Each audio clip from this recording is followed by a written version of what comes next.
Every day we are getting more and more information about exactly what we can expect from DC films going forward. James Gunn up until this point has been very open about exactly what fans can expect to see from this point on. Not only has he been vocal on social media, responding to fans directly and in some cases even giving teases or direct answers, but he has also now officially revealed the next DC slate called Gods and Monsters. With it, they revealed a massive amount of new projects, including what exactly we can expect from Superman and the universe around him. Now, Superman will always be the main point of conversation, as many fans are still struggling to come to terms that Henry Cavill will no longer be playing the role. Gunn for his part has been very open as to why Cavill was not brought back and even acknowledged that previous leadership completely messed Cavill around, although he did use slightly stronger language. With that, Gunn also criticized the way previous leadership was giving out rights to IPs, stating that it was not a very good approach to have. Gunn stated that he felt that there was a very loose policy around IP and intellectual property, and that moving forward he would like to have a much more unified approach. He stated that the history of DC was messed up and is directly the result of giving away too many IPs. The criticism from James Gunn here is understandable. He comes from Marvel, and over there they always had a very strict approach to how all of the IPs was handled. They made sure that every movie flowed into each other, and in cases where they did not have rights to certain IPs like Spider-Man and X-Men, they made sure to buy a license. Obviously under DC, they took a vastly different approach. Very few movies actually spoke to one another, and in some cases, they gave out IPs that resulted in multiple different characters within the same universe. Joker has no connection to the main DC story, and neither does the Robert Pattinson Batman.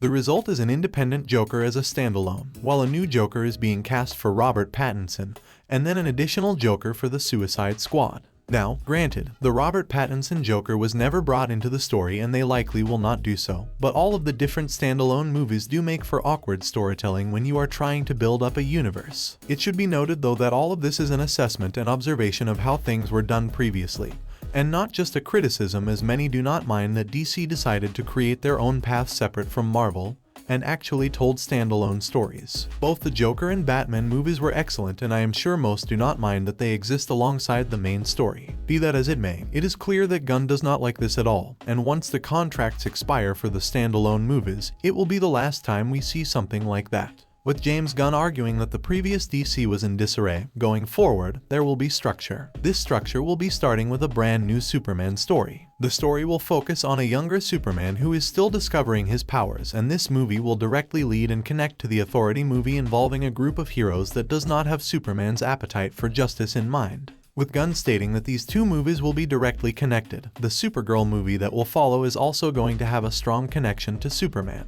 While it is still unclear if Superman will appear in the Supergirl movie, we will probably see her in his. My guess would be that we get introduced to Supergirl in either the Superman movie or the Authority movie. From there they will spin off and give her a standalone story. It could be similar to how Wonder Woman was introduced to us in Batman vs Superman and only after got her own standalone story. For the Superman movie specifically, which will kick off this brand new universe, we do not have too much information about this story yet. Speculation has been making the rounds over who will be playing the next Man of Steel, but as of right now, it has been confirmed that no actor or director has been chosen yet for the role. Reports are however suggesting that the new Man of Steel will be even younger than many people originally thought. Based on the story that was released so far, most people expected the new Superman to be around his late 20s. This would make him slightly younger than the Henry Cavill version we got to see in 2013.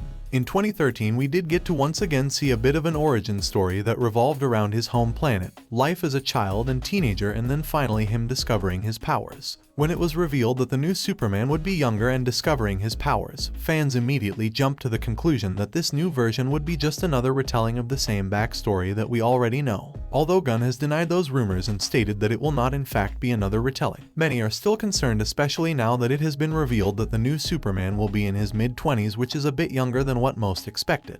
Personally, I thought the new Superman would be in his late 20s. With that said, there have been a lot of rumors about who is going to be the next Superman. Although no casting has taken place yet, there has been speculation about who will be playing the superhero next. Some reports have been making the rounds that Jacob Elordi will be taking over the part, but Gunn was quick to respond to all of the talks by stating that no decision has been made yet. Gunn originally said in a statement, "Casting, as is almost always the case with me, will happen after the script is finished or close to finished, and it isn't." Gunn continued, "We'll announce a few things in not too long, but the casting of Superman won't be one of them. Moving forward, it is going to be interesting to see exactly how all of this is going to play out." The first slate of DC is shaping up to be a good one, and there is definitely plenty to be excited about. With many more TV series and movies on the way, fans of DC will have plenty to excited about over the next 10 years.